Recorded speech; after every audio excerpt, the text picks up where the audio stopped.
Hello students, this is Thompson, lecturer in commerce. The subject I am dealing is auditing.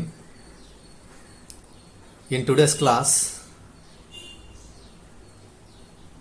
we are going to discuss the topic is distinguish between accountancy and auditing. The subject auditing is meant for final BCom vocational students and final BCom general students. Students ఈరోజు క్లాస్లో మనం అకౌంటెన్సీకి మరియు ఆడిటింగ్కి ఎలాంటి differences ఉన్నాయి వాటి గురించి తెలుసుకుంటాం. ఈ ఆడిటింగ్ అనే సబ్జెక్ట్ ఫైనల్ BCom వొకేషనల్ స్టూడెంట్స్కి మరియు ఫైనల్ జనరల్ స్టూడెంట్స్కి సంబంధించింది.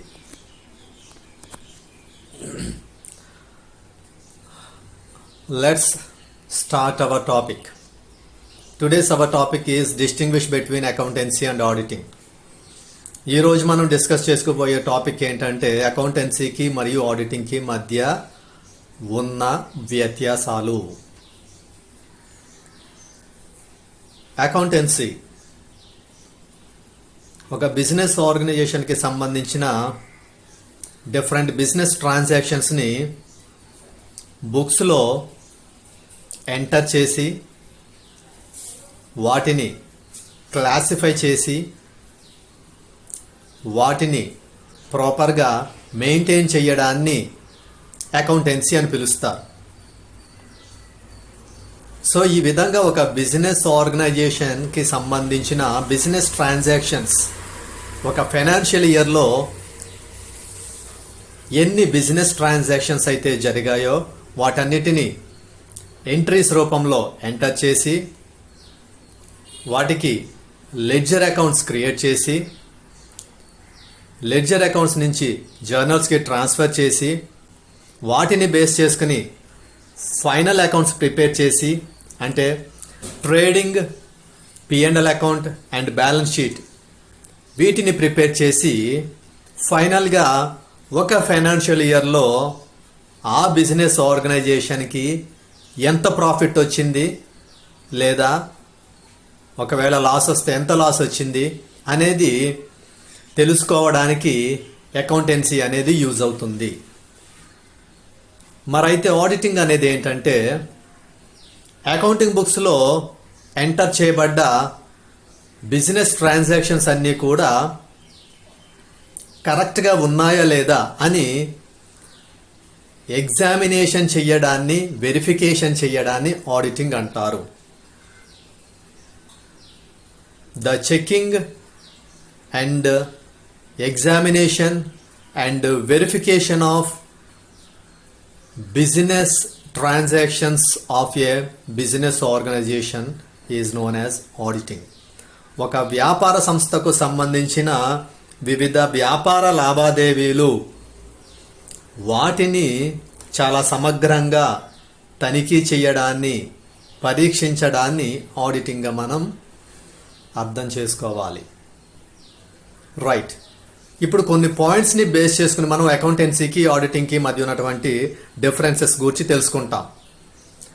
వాటిని ఏ విధంగా మనం ఇక్కడ హెడ్డింగ్స్ పెట్టుకోవడం జరిగిందంటే బేసిస్ అంటే ఆధారం, నెక్స్ట్ వచ్చేసి అకౌంటెన్సీ అంటే తెలుగులో అకౌంటెన్సీ, ఆడిటింగ్ అంటే తెలుగులో ఆడిటింగ్. బేసిస్లో ఫస్ట్ పాయింట్ అంటే దేన్ని ఆధారం చేసుకుని మనం అకౌంటెన్సీకి ఆడిటింగ్కి డిఫరెన్సెస్ డిస్కస్ చేస్తాం అనేది బేసిస్. బేసిస్లో ఫస్ట్ పాయింట్ ఏంటంటే నేచర్, స్వభావం. అకౌంటెన్సీ నేచర్ ఏంటి, ఆడిటింగ్ నేచర్ ఏంటి? The nature of the accountancy is constructive. The nature of the accountancy is constructive. స్వభావరీత్యా అకౌంటింగ్ అనేది నిర్మాణాత్మకమైనది. స్వభావరీత్యా అకౌంటింగ్ అనేది నిర్మాణాత్మకమైనది. అందుకే నేచర్ మనం ఏం తెలుసుకుంటున్నామంటే ఇక్కడ కన్స్ట్రక్టివ్ ఇన్ నేచర్. అకౌంటెన్సీ అనేది కన్స్ట్రక్టివ్ ఇన్ నేచర్. అకౌంటెన్సీ అనేది స్వభావరీత్యా నిర్మాణాత్మకమైనది. మరి what is the nature of auditing? Analytical in nature. Auditing అనేది స్వభావ రీత్యా విశ్లేషణాత్మకమైనది. ఆడిటింగ్ అనేది స్వభావ రీత్యా విశ్లేషణాత్మకమైనది. సో బేసిస్లో ఫస్ట్ పాయింట్ నేచర్ అయితే, అకౌంటెన్సీ ఏమో కన్స్ట్రక్టివ్ ఇన్ నేచర్, ఆడిటింగ్ ఏమో అనలిటికల్ ఇన్ నేచర్. అకౌంటెన్సీ స్వభావం ఏంటంటే, అకౌంటెన్సీ అనేది స్వభావ రీత్యా నిర్మాణాత్మకమైనది, ఆడిటింగ్ అనేది స్వభావ రీత్యా విశ్లేషణాత్మకమైనది. అది బేసిస్లో first point nature. Second point scope, పరిధి. అకౌంటెన్సీ స్కోప్ ఏంటి, ఆడిటింగ్ స్కోప్ ఏంటి? అకౌంటెన్సీ స్కోప్ ఏంటంటే, restricted to preparation of financial statements and their interpretation. Accountancy యొక్క స్కోప్ ఎంతవరకు ఉందంటే, ఫైనాన్షియల్ స్టేట్మెంట్స్ని ప్రిపేర్ చేసి దాన్ని ఇంటర్ప్రిట్ చేయడం వరకే. అంటే ముగింపు లెక్కలను తయారు చేసి వాటిని వివరించడం వరకు మాత్రమే అకౌంటెన్సీ యొక్క పరిధి అనేది పరిమితమై ఉంది. Then what is the scope of auditing? Auditing యొక్క స్కోప్ ఏంటంటే, determined by the agreement between auditor and his client. The scope of auditing is determined by the agreement between auditor and his client. Auditing యొక్క scope ఎంతవరకు ఉంటుంది అంటే, అది బిజినెస్కి సంబంధించిన మేనేజ్మెంట్కి ఆడిటర్కి మధ్య ఉన్నటువంటి అగ్రిమెంట్ బట్టి ఉంటుంది. ఒక బిజినెస్కి సంబంధించిన అకౌంటింగ్ బుక్స్ ఆడిట్ చేయడానికి ఆ బిజినెస్ మేనేజ్మెంట్ ఆడిటర్ని అపాయింట్ చేసుకుంటారు. అలా అపాయింట్ చేసుకునేటప్పుడు మేనేజ్మెంట్కి ఆడిటర్కి మధ్య ఒక అగ్రిమెంట్ అనేది ఉంటుంది. సో ఆ అగ్రిమెంట్ని బట్టే ఆడిటింగ్ యొక్క స్కోప్ అనేది డిటర్మైన్ అయ్యి ఉంటుంది. సో ఆడిటింగ్ యొక్క పరిధి ఎంతవరకు ఉంటుందంటే, అది వ్యాపార సంస్థ యాజమాన్యానికి మరియు ఆడిటర్కి మధ్య కుదిరిన ఒప్పందాన్ని బట్టి ఆడిటింగ్ యొక్క పరిధి ఉంటుంది. సో స్కోప్ అనేది చూస్తే, అకౌంటెన్సీ స్కోప్ ఏమో preparation of financial statements and their interpretation. Auditing యొక్క స్కోప్ వచ్చేసి బిజినెస్ మేనేజ్మెంట్కి ఆడిటర్కి మధ్య ఉన్నటువంటి అగ్రిమెంట్ బట్టి ఉంటుంది. Next third point, concerned with, సంబంధించినది. దేనికి సంబంధించింది? అకౌంటెన్సీ దేనికి సంబంధించింది, ఆడిటింగ్ దేనికి సంబంధించింది అంటే, completion of accounting information for preparing P&L account and balance sheet. Accountancy దేనికి సంబంధించింది అంటే, అకౌంటింగ్ ఇన్ఫర్మేషన్ని ఆధారం చేసుకుని ఫైనల్ అకౌంట్స్ ప్రిపేర్ చేయడానికి సంబంధించింది. The accountancy is concerned with completion of accounting information for preparation of final accounts. Auditing అనేది దేనికి సంబంధించింది అంటే, auditing is concerned with checking and verification of financial statements. So ఈ విధంగా అకౌంటెన్సీ దేనికి సంబంధించింది అంటే, ముగింపు లెక్కల తయారీకి అవసరమైన సమాచారాన్ని సిద్ధం చేయడానికి సంబంధించింది అకౌంటెన్సీ. ముగింపు లెక్కలు అంటే వర్తకపు లాభ నష్టాల ఖాతా మరియు ఆస్తి అప్పుల పట్టి.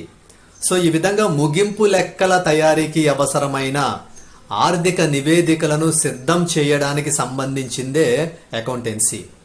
మరి ఆడిటింగ్ దేనికి సంబంధించింది అంటే, ఆర్థిక నివేదికలను తనిఖీ చేసి వాటిని నిరూపిస్తుంది. ఆర్థిక నివేదికలను తయారు చేసిన తర్వాత ఆ ఆర్థిక నివేదికలను తనిఖీ చేస్తుంది మరియు నిరూపిస్తుంది. ఈ విధంగా ఆర్థిక నివేదికలను తనిఖీ చేయడానికి మరియు నిరూపించడానికి సంబంధించింది ఆడిటింగ్. ముగింపు లెక్కల తయారీకి సంబంధించింది అకౌంటెన్సీ. ఆర్థిక నివేదికలను తనిఖీ చేయడానికి మరియు నిరూపించడానికి సంబంధించింది auditing. Next fourth point, qualification, అర్హత. అకౌంటెంట్కి ఎలాంటి క్వాలిఫికేషన్ ఉండాలి, ఆడిటర్కి ఎలాంటి క్వాలిఫికేషన్ ఉండాలి అంటే, అకౌంటెంట్కి qualification is not necessary, but auditor must be a qualified chartered accountant. అకౌంటెంట్కి అర్హత అనేది అవసరం లేదు. వ్యాపార సంస్థకు సంబంధించిన వివిధ వ్యాపార లావాదేవీలు, ఆర్థిక లావాదేవీలను ఆధారం చేసుకుని ఆర్థిక నివేదికలు ఏ విధంగా తయారు చేయాలనే పరిజ్ఞానం ఉంటే అకౌంటింగ్ పనిని చేయవచ్చు. అందుకే క్వాలిఫికేషన్లో అకౌంటెంట్కి అర్హత అనేది అవసరం లేదు, నాట్ నెసెసరీ అని ఉంది. మరి ఆడిటింగ్ చేసే ఆడిటర్కి ఎలాంటి క్వాలిఫికేషన్ ఉండాలంటే అతను ఒక అర్హత గల చార్టెడ్ అకౌంటెంట్ అయి ఉండాలి. Auditor must be a qualified chartered accountant. So ఈ విధంగా అకౌంటెంట్కి క్వాలిఫికేషన్ నాట్ నెసరీ, ఆడిటర్కి ఏమో క్వాలిఫైడ్ చార్టెడ్ అకౌంటెంట్ అయి ఉండాలి. Next object. What is the object of accountancy? What is the object of auditing? Accountancy object ఏంటంటే to find out operating results and financial position of the business. బిజినెస్కి సంబంధించిన operating రిజల్ట్స్ని, బిజినెస్కి సంబంధించిన financial పొజిషన్ని తెలుసుకోవడమే accountancy యొక్క object. అంటే వ్యాపార సంస్థకు సంబంధించిన నిర్వహణ కార్యకలాపాలు ఏ విధంగా నిర్వర్తించబడుతున్నాయి మరియు వ్యాపార సంస్థ యొక్క ఆర్థిక పరిస్థితి ఏ విధంగా ఉంది తెలుసుకోవడానికే అకౌంటెన్సీ అనేది చేయడం జరుగుతుంది. మరి ఆడిటింగ్ యొక్క ఆబ్జెక్ట్ ఏంటంటే to ascertain truth and fairness or financial statements and comment these on. దాని అర్థం ఏంటంటే వ్యాపార సంస్థకు సంబంధించిన financial statements true and fair వ్యూని చూపిస్తున్నాయా లేదా అనేది ఆడిటింగ్ యొక్క main object. Accountancy main object ఏమో బిజినెస్కి సంబంధించిన ఫైనాన్షియల్ పొజిషన్ని తెలుసుకోవడం. ఆడిటింగ్ యొక్క main object financial statements true and fair ఉన్నాయా లేదా అని తెలుసుకోవడం. అకౌంటింగ్ యొక్క ముఖ్య ఉద్దేశం ఏంటంటే వ్యాపార సంస్థ యొక్క ఆర్థిక పరిస్థితి తెలుసుకోవడం. వ్యాపార సంస్థ యొక్క ఆర్థిక పరిస్థితి ఎలా ఉందో తెలుసుకోవడానికే అకౌంటెన్సీ అనేది చేయడం జరుగుతుంది. మరి ఆడిటింగ్ని ఎందుకు చేస్తారు అంటే వ్యాపార సంస్థకు సంబంధించిన కార్యకలాపాలు యథాన్యాయ స్థితిని ప్రతిబింబిస్తున్నాయో లేదో అని తెలుసుకోవడానికి ఆడిటింగ్ చేస్తారు. అకౌంటెన్సీ చేసేదేమో ఆర్థిక పరిస్థితి ఎలా ఉందో తెలుసుకోవడానికి అకౌంటెన్సీ చేస్తారు. వ్యాపార సంస్థకు సంబంధించిన లావాదేవీలు యథాన్యాయ స్థితిని ప్రతిబింబిస్తున్నాయో లేదో తెలుసుకోవడానికి ఆడిటింగ్ చేస్తారు. నెక్స్ట్ కమెన్స్మెంట్ అంటే ప్రారంభం. అకౌంటెన్సీ ఎప్పుడు స్టార్ట్ అవుతుంది, ఆడిటింగ్ ఎప్పుడు స్టార్ట్ అవుతుంది అంటే accountancy starts where book keeping ends. ఎప్పుడైతే బుక్ కీపింగ్ అనేది కంప్లీట్ అయిపోతుందో అప్పుడు అకౌంటెన్సీ స్టార్ట్ అవుతుంది.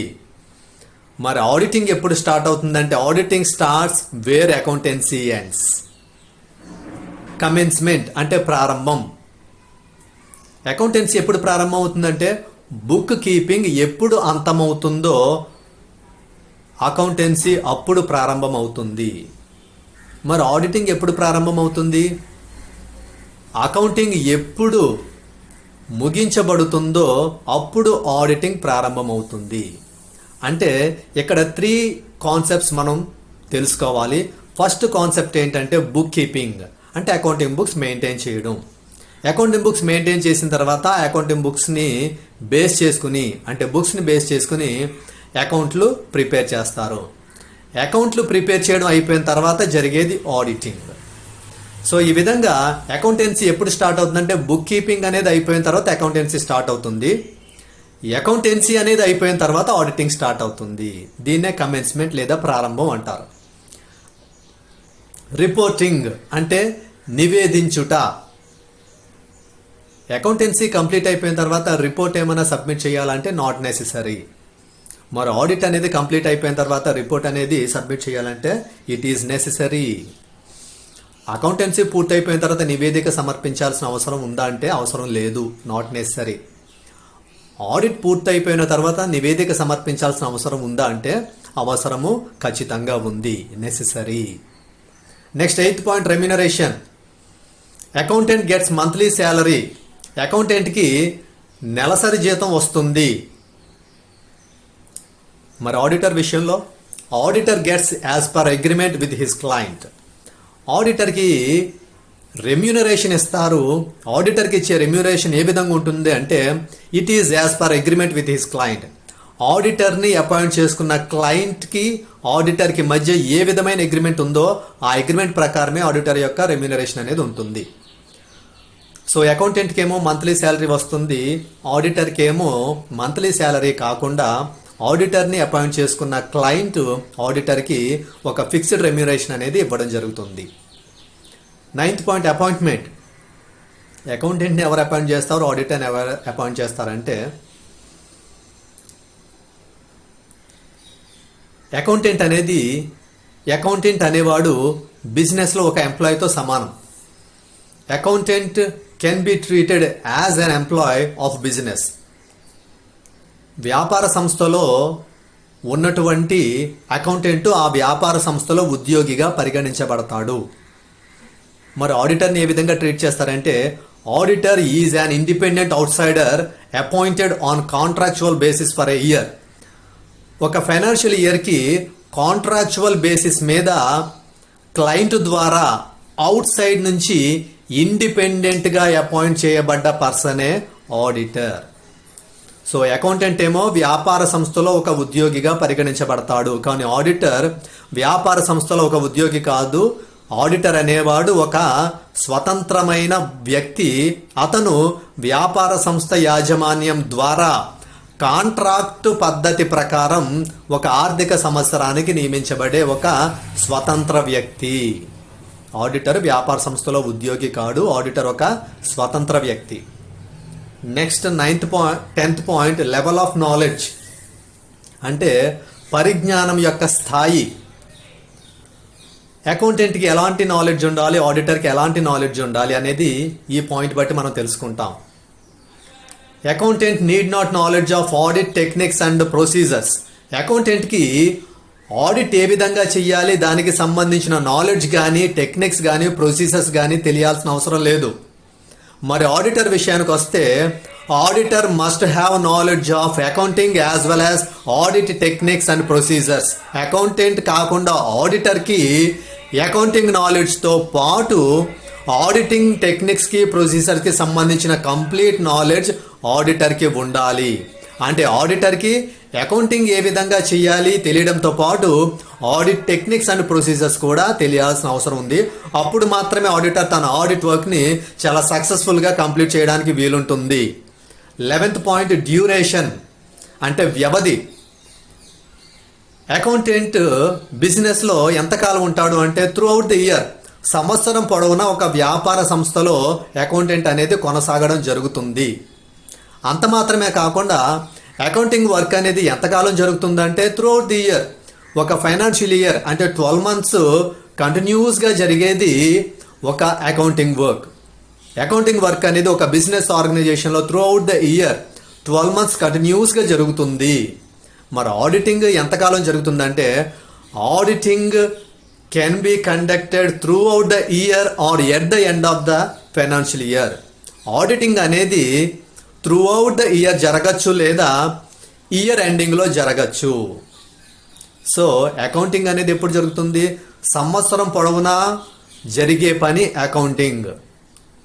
మరి ఆడిటింగ్ అనేది ఏంటంటే సంవత్సరం పొడవునా జరగచ్చు లేదా సంవత్సరాంతాన జరగవచ్చు. ఈ విధంగా సంవత్సరం పొడవునా కొన్ని సందర్భాల్లో జరుగుతుంది, మరికొన్ని సందర్భాలలో ఆర్థిక సంవత్సరం ముగించబడిన తరువాత జరుగుతుంది. సో ఈ విధంగా సంవత్సరం పొడవునా జరిగేది అకౌంటింగ్ పని, సంవత్సరం పొడవునా లేదా సంవత్సరాంతాన జరిగేది ఆడిటింగ్ పని. This is the explanation of distinguish between accountancy and auditing.